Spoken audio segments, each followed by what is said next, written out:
जय बोलो देवादिदेव 1008 श्री भगवान महावीर स्वामी की जय जय जय। अहिंसा परमो धर्म की जय जय जय। परम पूज्य आचार्य गुरुवर श्री विद्यासागर जी महाराज की जय जय जय। बोले परम पूज्य मुनि श्री प्रमाण सागर जी महाराज की, मुनि श्री संदान सागर जी निर्वेक सागर जी महाराज की नमोस्तु गुरुवर नमोस्तु। आज स्वतंत्रता दिवस है। पूरा देश आज़ादी के जश्न में डूबा हुआ है। व्यवस्थागत दृष्टि से एक लंबे संघर्ष के उपरांत आज देश को आज़ादी मिली। कहने को आज देश स्वतंत्र या आज़ाद कहलाता है, लेकिन स्वतंत्रता के 78 वर्ष व्यतीत हो जाने के बाद भी क्या हम आज़ादी के मूल उद्देश्य को पूरा कर पाए? गांधी जी ने स्वतंत्रता के अभियान को जब छेड़ा था, तब उस समय एक लक्ष्य था, स्वराज से सुराज तक का। स्वराज तो पा गए, सुराज कहाँ है?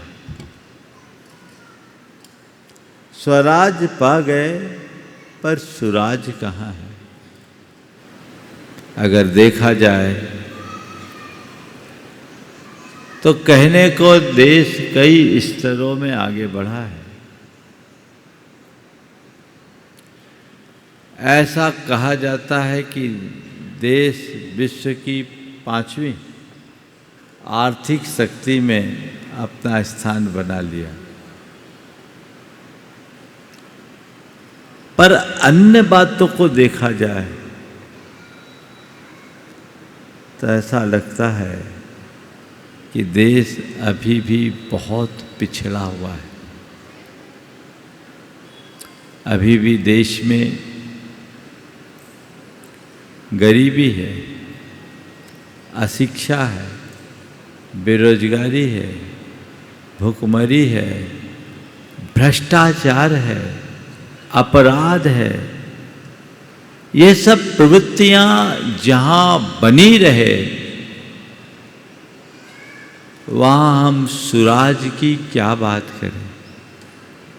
जब तक ऐसी स्थितियां बनी रहेगी, सुराज संस्थापित नहीं हो सकता। और सुराज को संस्थापित करने के लिए हमें अपने अंदर वह सब बातें फिर से उद्घाटित करने की जरूरत है, जो जज्बात स्वतंत्रता संग्राम के दिनों में हमारे अंदर रहती थी। एक बार यशपाल जैन, जो एक देश के बड़े प्रख्यात साहित्यकार थे, स्वतंत्रता संग्राम सेनानी भी थे, हमारे पास आए। उन्होंने एक बड़ी गहरी बात कही कि महाराज, जब आज़ादी की बात थी, हम लोग लड़ाई लड़ते थे, तो हमें लगता है कि वह कर्म भूमि का युग था। आज़ादी के बाद का ये दौर है, ये भोग भूमि जैसा दिखाई पड़ता है। बात मुझे बहुत गहरी लगी कि उस दौर में हर किसी के हृदय में देशभक्ति और देश के प्रति बड़ा प्रगाढ़ समर्पण था। आज सब सुविधाओं का उपभोग तो करना चाहते हैं, पर देश के लिए जो कुछ भी अर्पित करना चाहिए उस तरफ उनकी दृष्टि नहीं होती। आज थोड़ी सी बात मैं इसी संदर्भ में आप सबसे करना चाहूँगा। एक बार गुरुदेव से किसी ने कहा, आज से लगभग 30 साल पहले, कि गुरुदेव भारत अब विकासशील देशों में अग्रणी बनता जा रहा है। भारत अब विकासशील देशों में अग्रणी बनता जा रहा है। गुरुदेव ने कहा, भारत शीलवान बना रहे, विकास तो अपने आप हो जाएगा। जो मूलभूत तत्व है उसकी तरफ हमारी दृष्टि अपेक्षित है, हमें उस तरफ अपनी दृष्टि दौड़ाने की आवश्यकता है। आज के संदर्भ में मैं 4 बातें कहना चाहूँगा कि यदि देश को आगे बढ़ाना चाहते हैं तो हमें गंभीरता से विचार करना चाहिए और इन 4 बातों को आत्मसात करना चाहिए। सबसे पहली बात है सांस्कृतिक निष्ठा का जागरण। आज यदि सबसे ज़्यादा ह्रास किसी बात का हुआ है तो सांस्कृतिक निष्ठा का हुआ। हमारे अंदर जो हमारी संस्कृति के प्रति निष्ठा होनी चाहिए, जैसी प्रगाढ़ता हमारी निष्ठा में होनी चाहिए, वो आज नहीं। एक समय था जब इस देश के रहवासियों के लिए देश सर्वोपरि था। आज देश आखिरी में चला गया, व्यक्तिगत हित सर्वोपरि हो गया। इससे बहुत सारी चीजें हमारे हाथ से छिटक कर चले गई और देश के मूलभूत लक्ष्य से हम दूर हट गए। एक बात बहुत अच्छे से समझ लेने की है, केवल व्यवस्थागत आजादी का नाम आजादी मात्र से हम सुराज स्थापित नहीं कर पाएंगे। जब तक हमारी मानसिकता देश के साथ नहीं जुड़ेगी, देश आगे नहीं बढ़ सकता। हर व्यक्ति के हृदय में सांस्कृतिक निष्ठा होनी चाहिए। राष्ट्र हित को सर्वोपरि रखने का भाव होना चाहिए। जब तक राष्ट्र हित सर्वोपरि है तो व्यक्ति व्यक्तिगत हितों को तिलांजलि देगा, तभी राष्ट्र को आगे बढ़ा पाएगा।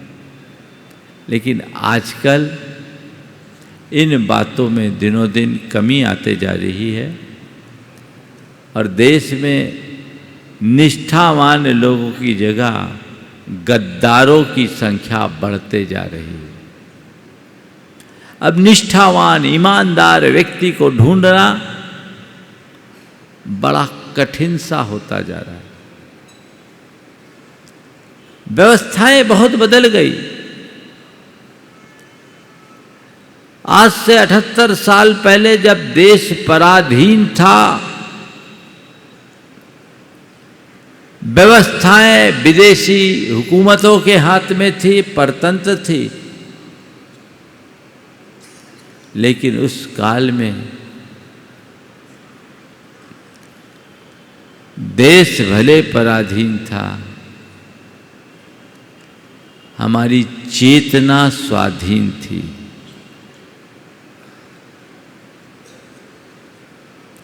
भारत पराधीन था, चेतना स्वाधीन थी। आज भारत स्वाधीन है, चेतना पराधीन हो गई है।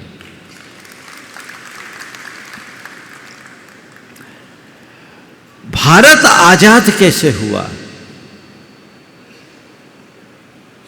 स्वाधीन चेतना के बदौलत।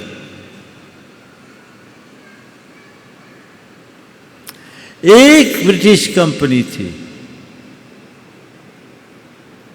उस एक कंपनी के विरुद्ध भारत में आवाज उठी, लंबा संघर्ष हुआ, लेकिन उस सत्ता को अपना बोरिया बिस्तर उठाकर यहां से जाना पड़ा। आज सारा राज ही मल्टीनेशनल कंपनियों का है और उन्होंने आपकी मानसिकता को किस तरह गुलाम बना दिया, आपको पता है? आप कहने को भारत की बात करते हो, पर भारत या भारतीयता को आगे बढ़ाने का कितना प्रयत्न करते हो? बोलिए। यदि आपके हृदय में सांस्कृतिक निष्ठा होगी तो आपके प्रत्येक कार्य में भारत और भारतीयता के दर्शन होंगे। आज दिखते हैं आप अपसंस्कृतियों को बहुत सहजता से स्वीकार करते जा रहे हो और उनको स्वीकार करने तक भी खतरा नहीं।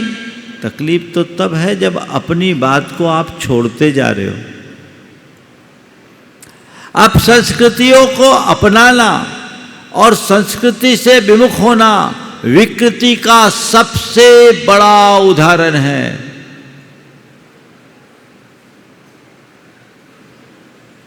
जो व्यक्ति अपनी संस्कृति के प्रति निष्ठावान होते हैं वे कभी भी ऐसी बातों को स्वीकार ही नहीं कर पाते। किसी संत से किसी ने पूछा कि किसी भी राष्ट्र के लिए न्यूनतम कौन सी 3 बातें जरूरी है?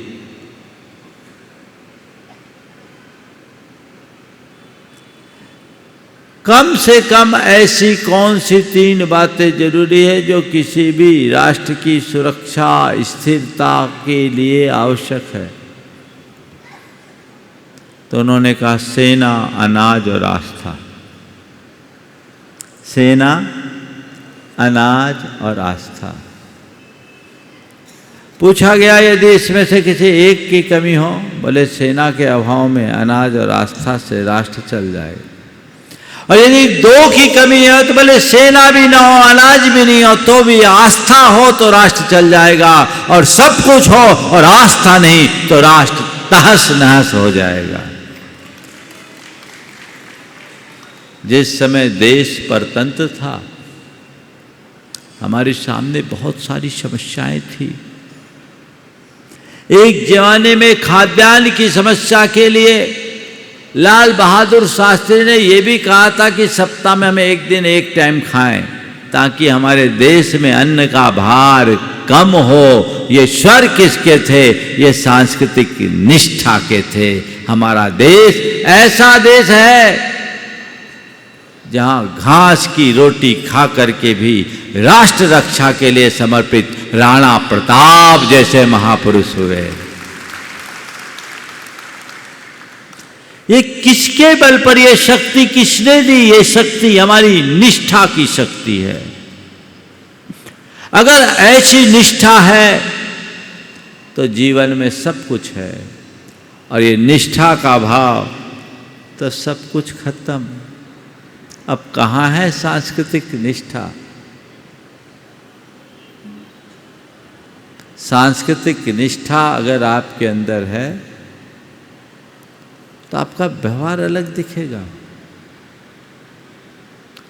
आपके अंदर देश प्रेम झलकेगा, आपके जीवन में ईमानदारी और सच्चाई दिखेगी, ये सब चीज़ें दिखती है क्या?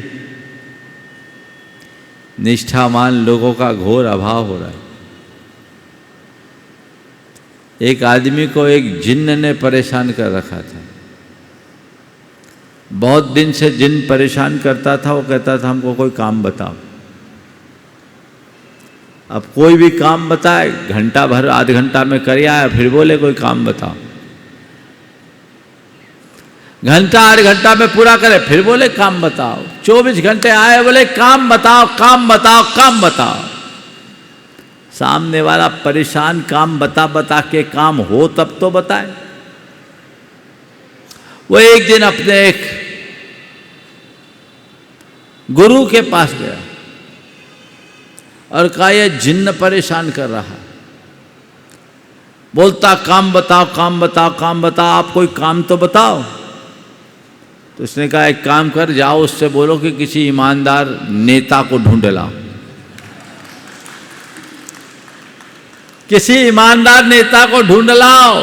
कहते हैं अभी भी वो जिन्न ढूंढने गया, लौट के नहीं आ पाया। ये कितना करारा व्यंग है। मानता हूं कि आज भी ईमानदार लोगों का अभाव नहीं है, लेकिन व्यवस्थाएं कितनी विचित्र बन रही है। हमें इस पर बहुत गहराई से मंथन करने की जरूरत है। देश की स्वतंत्रता में आज़ादी का जश्न मनाना मात्र पर्याप्त नहीं है, इसके साथ जिनके हाथ में देश की व्यवस्थाएं हैं और देश के प्रत्येक नागरिक को थम कर चिंतन करने की आवश्यकता है कि आखिर हम हैं कहाँ और हमें कहाँ जाना चाहिए। मैथिली शरण गुप्त की ये पंक्तियाँ मेरे मानस में उभर रही है, जो कभी उन्होंने कहा था भारत भारती में, हम कौन थे, क्या हो गए और क्या होंगे अभी, आओ सुझाए बैठकर ये समस्याएं सभी। हम कौन थे, क्या हो गए और क्या होंगे अभी, आओ सुझाएं बैठकर ये समस्याएं सभी। हमें अभी भी इस पर विचार करना है। तो सबसे पहली बात सांस्कृतिक निष्ठा का जागरण। चारों बातें मैं कर लूं और फिर जो मूल बात मैं आप सबसे कहना चाहता हूं आगे कहूंगा। पहली बात सांस्कृतिक निष्ठा का जागरण। दूसरी बात भारत और भारतीयता को प्रमुखता देने का भाव। तीसरी बात भारत को भारत का आदर्श बनाएं। और चौथी बात राष्ट्रीय चरित्र का निर्माण। क्या बोला मैंने? इन चार बातों पर पूरे देश को चिंतन करने की आवश्यकता है। सांस्कृतिक निष्ठा का जागरण, भारत और भारतीयता को बढ़ावा, प्राचीन भारत को भारत का आदर्श बनाया जाए और राष्ट्रीय चरित्र का निर्माण हो। मैं समझता हूं ये चारों बातें यदि आज आम जनों में आ जाए तो भारत को विश्व गुरु बनने से कोई नहीं रोक सकता। एक समय था जब भारत के बच्चे बच्चे के हृदय में ये चारों बातें कूट कूट कर भरी थी। उसके परिणाम स्वरूप भारत की संप्रभुता पूरे विश्व में अपनी अलग छाप छोड़ी थी। इन्हीं शक्तियों के कारण, इन्हीं गुणों के कारण भारत विश्व गुरु बन सका था और विश्व की अग्रणी आर्थिक शक्ति में अपना स्थान बना पाया था। इन्हीं सब का कारण भारत सोने की चिड़िया के रूप में जाना पहचाना जाता था। लेकिन इस पर कुछ लोगों की कुदृष्टि पड़ी और उन्होंने हमारी मूलभूत विरासत को समझा और उसे तोड़ने का सबसे पहला प्रयास किया। परिणाम हम सबके सामने। हमारी निष्ठा को खंडित करने के लिए उन्होंने हमारी भाषा पर, हमारी भूषा पर, हमारे भोजन पर और हमारे भेषज पर प्रहार किया और इसका आधार बनाया शिक्षा।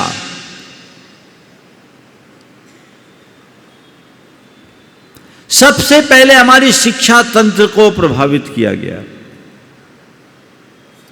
आप सबको ये बात जानकारी में होगी, पूरे देश में व्हाट्सएप के माध्यम से घुमा कि ब्रिटिश संसद में 1835 में लॉर्ड मैकाले ने अपना एक वक्तव्य दिया और उस वक्तव्य में उसने कहा कि मैंने भारत की चतुर्दिक यात्रा की है, वहाँ मुझे एक भी बेकार, एक भी भूखा, एक भी भिखारी, एक भी भूखा, बेरोजगार।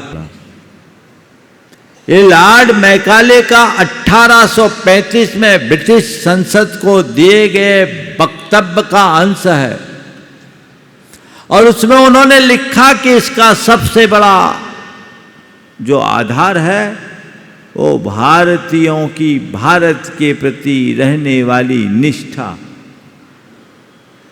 जब तक इस निष्ठा को हम समाप्त नहीं करेंगे, भारत में स्थायी रूप से राज नहीं कर सकते। इसलिए मैं प्रस्ताव करता हूं, और इस निष्ठा का मूल आधार है यहाँ की शिक्षा, और इसलिए मैं प्रस्ताव करता हूं कि हम इनकी शिक्षा नीति में परिवर्तन लाएं और इनके दिल दिमाग में ये बात स्थापित कर दें कि जो कुछ इंग्लिश है वही सही है, और यदि ऐसा हमने कर दिया तो हम इनकी रीढ़ तोड़ देंगे, फिर हम इनसे वह सब करा सकेंगे जो हम चाहते हैं। और उनके इस प्रस्ताव पर विचार करके 1856 में अंग्रेजों ने भारत में प्रसिद्ध गुरुकुल प्रणाली को अवैध घोषित कर दिया। उस समय हमारे यहाँ शिक्षा की व्यवस्था गुरुकुलों में होती थी। भारत में साक्षरता 100% थी और वहाँ केवल किताबी और ज्ञान नहीं दिया जाता था, वहाँ केवल पोथियों को नहीं पढ़ाया जाता, वहाँ उनके जीवन का विज्ञान सिखाया जाता था और उन्हें कला गुणों में निष्णात किया जाता। शिक्षा निःशुल्क थी।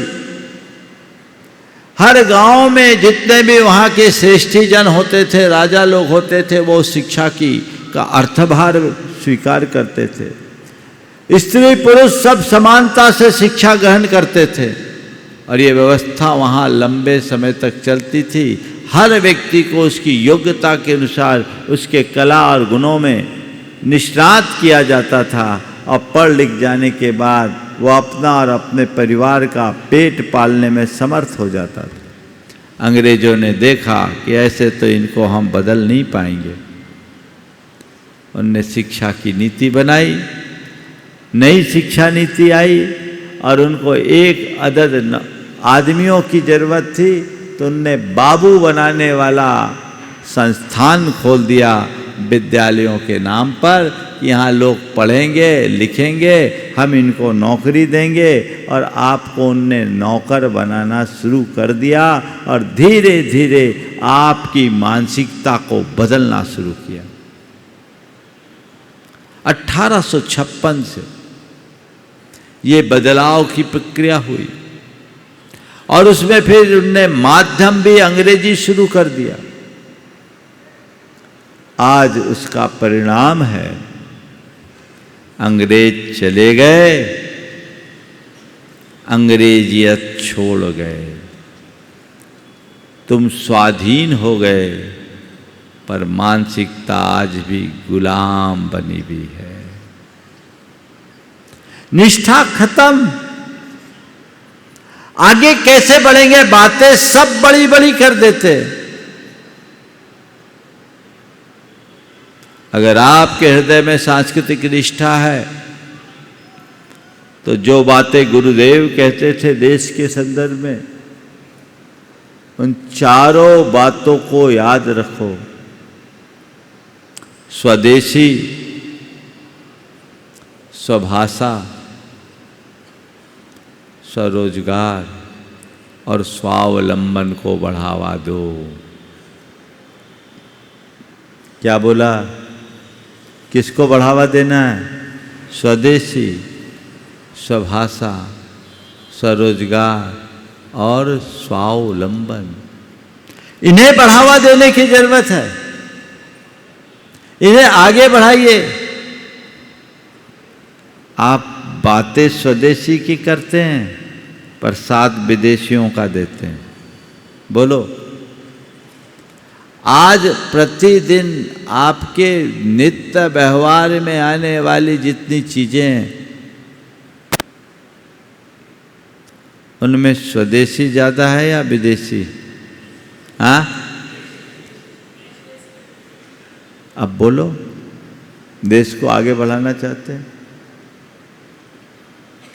अगर भारत में रहने वाला हर भारतीय केवल भारतीयता को प्रमुखता देने लगे तो भारत अपने आप शक्तिमान बन जाएगा। बनेगा कि नहीं बनेगा? बोलो।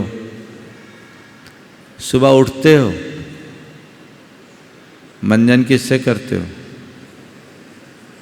स्नान करते हो, साबुन कौन सा वापरते हो? शेविंग करते हो, शेविंग क्रीम कहाँ की आती है? तेल लगाते हो, तेल कहाँ की होती है? कपड़े पहनते हो, कौन सी कंपनी की होती है?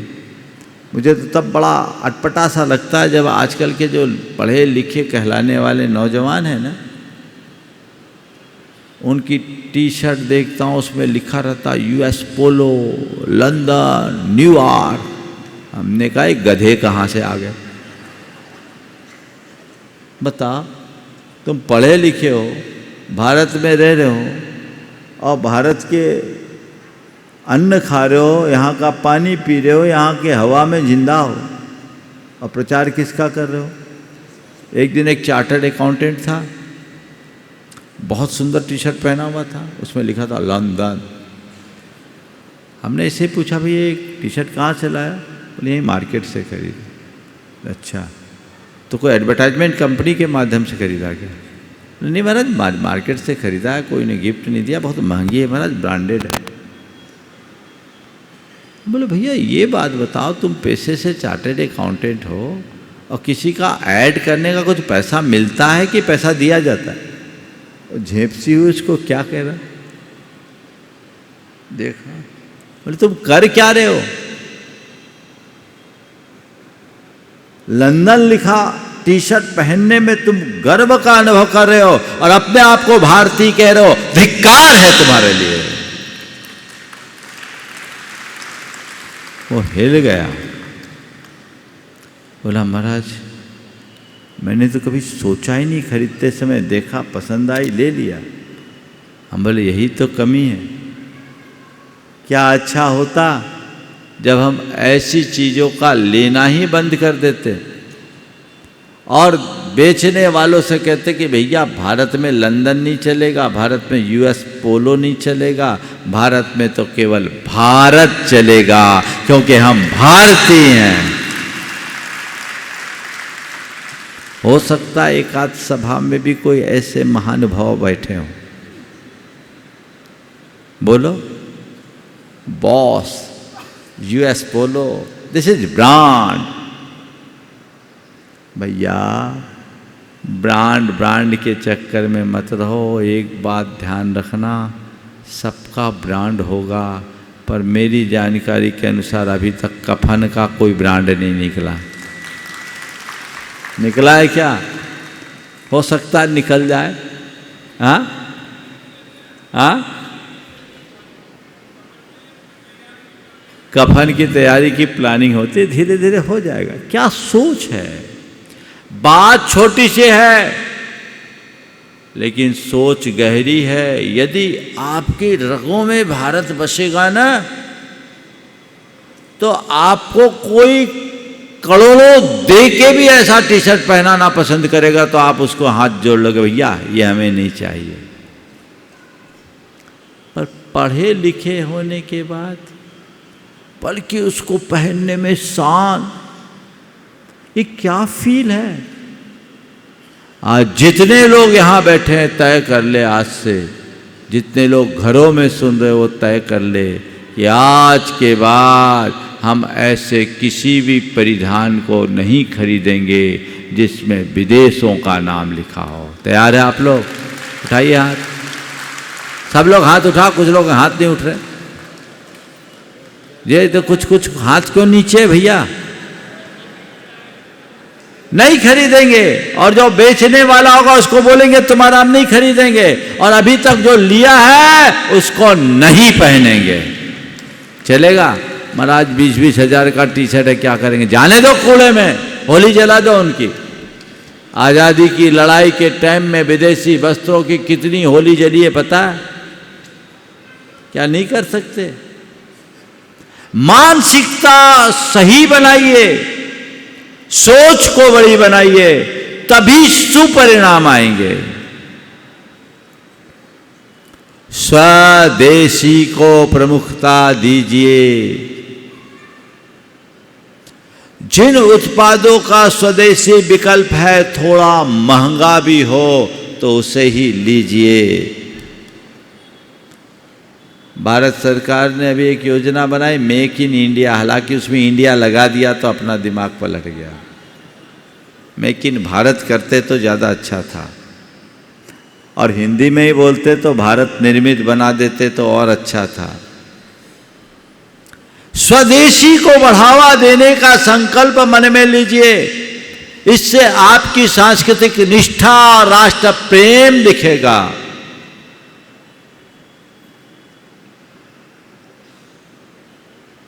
बात समझ में आ रहे? अगर आपके अंदर स्वदेशी का भाव जगेगा तो विदेशी ताकतें अपने आप कमजोर होगी। स्वभाषा को प्रमुखता दीजिए।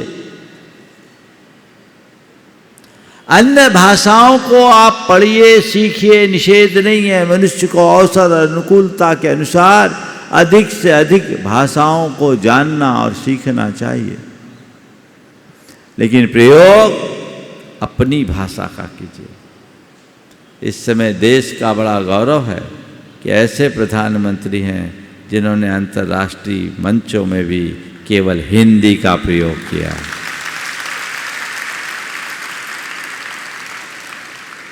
दुनिया के बहुत सारे देश हैं जहां आज भी उनकी सारी शिक्षा उनकी अपनी भाषा में होती है। ये भारत है जहां आज भी अंग्रेजी माध्यम का बोलबाला दिखता है। हिंदी माध्यम में लोग बड़े अपने आप को कमतर आंकने लगते हैं। उन्हें ऐसा लगता है कि जहीं हम कमज़ोर हैं। अंग्रेजी बोलने वाला थोड़ा ज़्यादा साहब बन जाता है, और हिंदी बोलने वाले को कोई नहीं जानता, भले वो अंग्रेजी बोलने वाला अकल से पैदल हो। ध्यान रखिए, आपके जीवन का स्तर अंग्रेजी बोलने से नहीं सुधरता। आपके जीवन का स्तर आपके संस्कारों में पलता है। संस्कारों को ठीक रखिए। भाषा और व्यवहार सही होना चाहिए। अपनी भाषा को प्रमुखता दीजिए। हाँ, जहां सामने वाला हिंदी समझने में असमर्थ हो, गैर हिंदी भाषी के सामने आप उसकी भाषा में बात करें तो समझ में आता है, और हिंदी समझने वाले को आप अंग्रेजी में बोले तो आपकी क्या मानसिकता है? सारे शोध बताते हैं कि जो बातें व्यक्ति अपनी मातृभाषा में सीख सकता वो दूसरी भाषा में नहीं सीख पाता। जो बातें व्यक्ति अपनी मातृभाषा में सीख सकता वो दूसरी भाषा में नहीं सीख सकता, क्योंकि व्यक्ति अपनी मातृभाषा में ही सपना देखता है, अध्ययन सुगम होता है। गुरुदेव का संदेश पूरे देश को रहा कि हम हिंदी और स्वभाषा को बढ़ावा दें।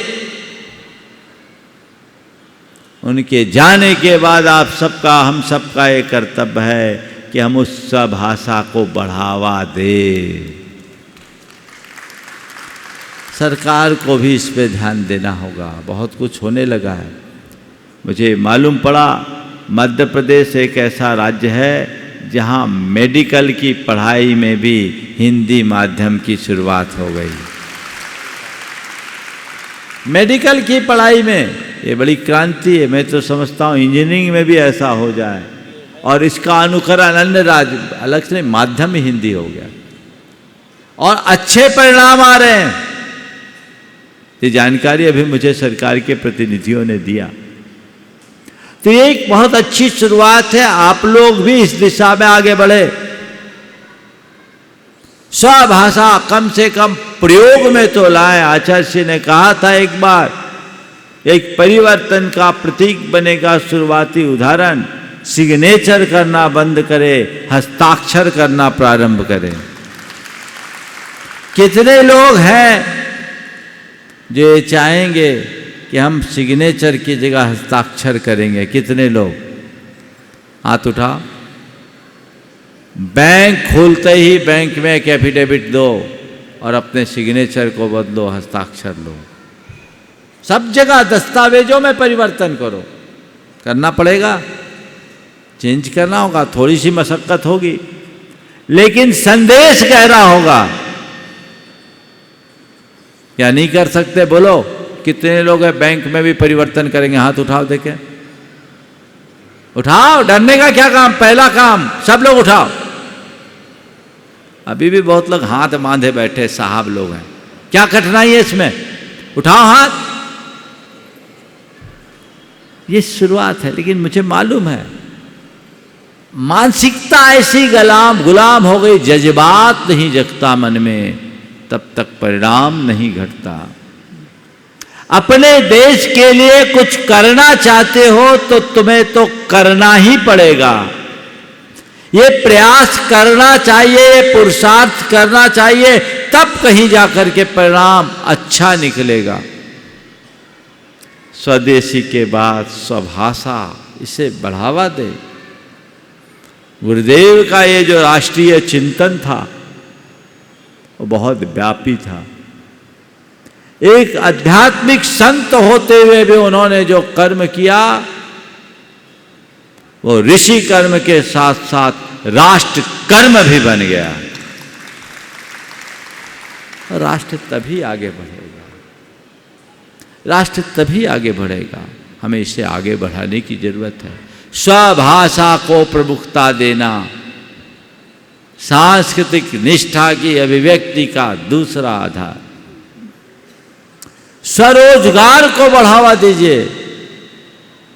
स्वदेशी स्वभाषा के बाद है स्वरोजगार। स्वरोजगार को बढ़ावा दीजिए। गुरुदेव का यह दृष्टिकोण, हथकरघा जैसे श्रेष्ठ उपक्रम को उन्होंने प्रारंभ किया। किसके कारण? स्वरोजगार को बढ़ावा देने के लिए ना। हम ऐसे छोटे छोटे उपक्रमों को बढ़ावा दें। हर समर्थ व्यक्ति अगर स्वरोजगार को बढ़ावा देने लगेगा तो देश अंदर से सशक्त होगा। इसे बढ़ावा देने की कोशिश करना चाहिए और स्वावलंबी बनिए, परावलंबन से बचिए। ये देश को आगे बढ़ाने का एक मजबूत आधार है। दूसरी बात जो मैंने कही, भारत और भारतीयता को प्रमुखता दे। बस मेरे आगे कुछ भी हो, भारत होना चाहिए। मेरा भारत महान। भारत और भारतीयता के प्रति यदि हमारी दृष्टि जगेगी तो चीजें अपने आप हमारे अनुकूल होगी। और देश को आगे बढ़ाने के लिए आज अगर आप अमेरिका और जापान का या फ्रांस का इंग्लैंड का अनुकरण करेंगे तो भारत को आगे नहीं बढ़ा पाएंगे। चीन के पीछे भागोगे तो भारत को आगे नहीं बढ़ा पाओगे। भारत को आगे बढ़ाना है तो भारत को ही भारत का आदर्श बनाना होगा। जो भारत की प्राचीन व्यवस्थाएं थी, हमने देखा गुरुदेव ने बहुत सारी इतिहास की पुस्तकें पढ़ी, हम लोगों को पढ़ने की प्रेरणा दी। उनने भारत को अच्छे से समझा। हम लोग अपने पुराणों और शास्त्रों में तो पढ़ते ही हैं, बहुत सारे श्रेष्ठ लेखकों ने भारत के बारे में बहुत विस्तार से लिखा है। उनको आप पढ़ेंगे तो आपका मस्तक गर्व से भर उठेगा, क्योंकि उस समय का चिंतन बहुत व्यापक था। हमें उन्हीं परंपराओं को आत्मसात करके आगे बढ़ने और बढ़ाने की ज़रूरत है, जिसके बदौलत आगे बढ़ा जा सकता। चूँकि समय होने को है, मैं बात को समेट रहा हूँ। राष्ट्रीय चरित्र का निर्माण, जिसकी बहुत ज़रूरत है। हमारे चरित्र में राष्ट्र होना चाहिए, राष्ट्रहित होना चाहिए, आचरण और व्यवहार में वो दिखना चाहिए।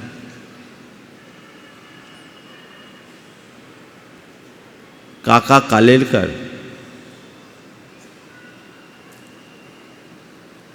को एक बार सिंगापुर जाना पड़ा किसी काम से। काका कालेलकर, कन्हैयालाल मिश्र प्रभाकर की बात कह रहा हूँ, जो उन्होंने लिखा, बहुत अच्छे चिंतक थे। सिंगापुर जाना पड़ा, उन्हें एक टैक्सी की ज़रूरत थी। एक टैक्सी को बुलाया, टैक्सी वाले को आने में विलम्ब हो गया। तब तक एक दूसरी टैक्सी गुजरी, उन्हें से रोका और उसमें बैठ ही रहे थे, 2-3 सदस्य बैठ गए थे। तब तक उनके द्वारा बुलाई गई टैक्सी आ गई। जैसे ही टैक्सी आई तो जो रास्ते वाला टैक्सी का था, जिसको रोका गया, उसने कहा, ये टैक्सी आपके लिए आई है, अपना नंबर छोड़कर आप उसमें बैठे। और जो टैक्सी को रोका गया, उस टैक्सी वाले से उसने, जो आगंतुक टैक्सी वाले ने कहा, नहीं, आप हमारे देश के मेहमान हो, आप हमारे देश के मेहमान हो, और मेहमान का सत्कार करना हमारा धर्म है। मुझे आने में कुछ विलम्ब हुआ, आपके परिवार के कुछ सदस्य इस टैक्सी में बैठ गए, इसलिए उनको उतारना मेहमान का आदर होगा, अनादर होगा। हम नहीं चाहते कि हमारे देश में आए किसी मेहमान का कहीं अनादर हो। ये है चरित्र। और आज अगर भारत में होता तो 2 ही लड़ मरते। उसने कहा कि मैं तो ऐसे ही जा रहा था, मुझे कोई फर्क नहीं पड़ा, आप जैसे व्यक्ति से मिलना हो गया, वो अपना नंबर छोड़ के आया, आपको उसमें बैठना चाहिए, और ये कह रहा है आप हमारे मेहमान हो, आपको वहाँ होना चाहिए। कितना बड़ा अंतर है सोच का। तो वो होना चाहिए। अंत में एक प्रसंग सुना करके मैं बात को समेट रहा हूँ, 3-4 मिनट में बात पूरी हो जाएगी। एक विश्वविद्यालय के कुछ छात्र विनोबा भावे के पास पहुँचे, राष्ट्र निर्माण का सूत्र पाने की इच्छा से। विनोबा जी ने उनके सामने कुछ पासे रख दिए, लकड़ी के पासे, और कहा तो मैं सूत्र बाद में दूंगा, तो मैं एक काम करो, इन पासों को मिलाओ, जोड़ोगे तो भारत का नक्शा बनेगा। लकड़ियों के इन पासों को जोड़कर तुम भारत का नक्शा बना दो, फिर मैं तुम्हें बताऊंगा राष्ट्र निर्माण का सूत्र क्या है। क्या था? भारत का नक्शा तो स्केच करना भी सामान्य बात नहीं है। अब लकड़ियों के पासे से स्केच कैसे करें? माथा पच्ची करते रहे, बन नहीं रहा था। एक लड़के ने ऐसी क्रम में लकड़ी को उलट करके देखा पासे को, तो उसमें मानव शरीर की कुछ आकृतियाँ दिखाई पड़ी। उसे एक एक करके सबको पलटा, तो किसी में उंगलियाँ थी, किसी में पंजे थे, किसी में हाथ, किसी में कंधा, किसी में पैर, सब में दिखा। तो उसको सूत्र मिल गया। उसने क्या किया, शरीर के अंग तो उसको पता थे, और कहाँ कौन सा अंग, कान की जगह कान वाला हिस्सा लगा दिया, गर्दन की जगह गर्दन वाला, कंधे की जगह कंधा वाला, हाथ की जगह हाथ वाला, छाती की जगह छाती वाला, पेट की जगह पेट वाला, और जांघों की जगह जांघों वाला, घुटनों की जगह घुटनों वाला, पाँव की जगह पाँव वाला, सब जितने जितने थे सब मिला दिया। मिलाने पर एक पूरा आदमी बन गया, और जैसे ही आदमी बना उसने उसको पलटा तो देखा भारत बन गया। आदमी बना, उसे पलटा तो पलटते ही देखा इसमें भारत बन गया। तो विनोबा ने सबको समझाया, बंदो, राष्ट्र के निर्माण का यही सूत्र है कि राष्ट्र का निर्माण करना चाहते हो तो व्यक्ति का निर्माण कर दो। मनुष्य के चरित्र का निर्माण होगा तो राष्ट्र का निर्माण अपने आप हो जाएगा। हमारी दृष्टि उसी राष्ट्र निर्माण के प्रति होनी चाहिए। मैं यही संदेश आज पूरे देश और देशवासियों को देना चाहता हूँ कि हम इन चारों बिंदुओं को आत्मसात करके अपने जीवन को आगे बढ़ाएं। बोलिए अहिंसा परमो धर्म की।